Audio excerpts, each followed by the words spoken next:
Hello everyone, this is Hassan from Mouthful Economics. In this video, we'll talk about discrete and continuous variables. Let me just write it down first.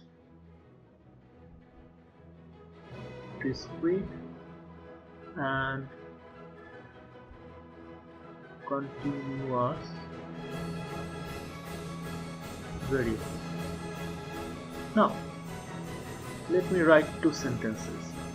If I write I have 2.5 cars. Again, if I write I have 2.5 liters of water in the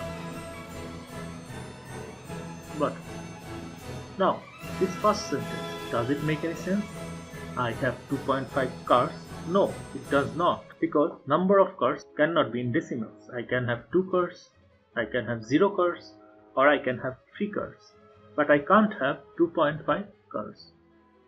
But the second statement says I have 2.5 liters of water in the bottle. Amount of water can be in decimal points. I can have 2 liters of water, I can have 3 liters of water, but I can also have 2.5 liters of water or 2.75 liters of water.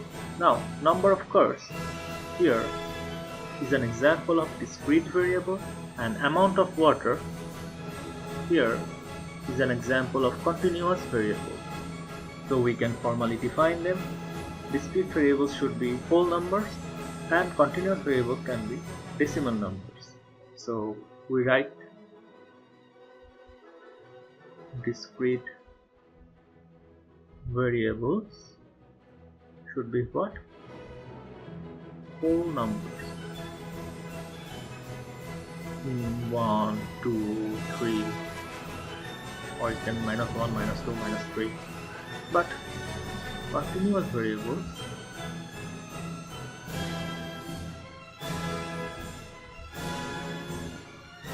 can be whole numbers or decimal numbers, so they can be whole or decimal numbers, 1 or 1.5.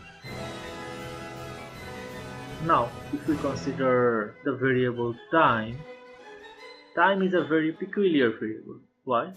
Because time can be discrete, time can also be continuous.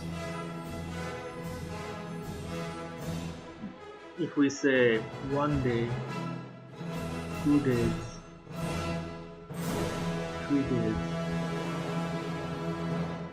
then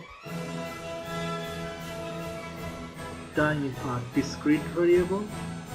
But if we say 1.5 days or 1.25 hours, then time is a continuous variable. Well, this is all for now. Don't forget to practice. There is one disclaimer though, not a native English speaker, therefore following my grammar and pronunciation is subject to tremendous risk. Anyway, if you are new to this channel, don't forget to like, share and subscribe. Want to learn more? Follow the link in the description below. Bye bye.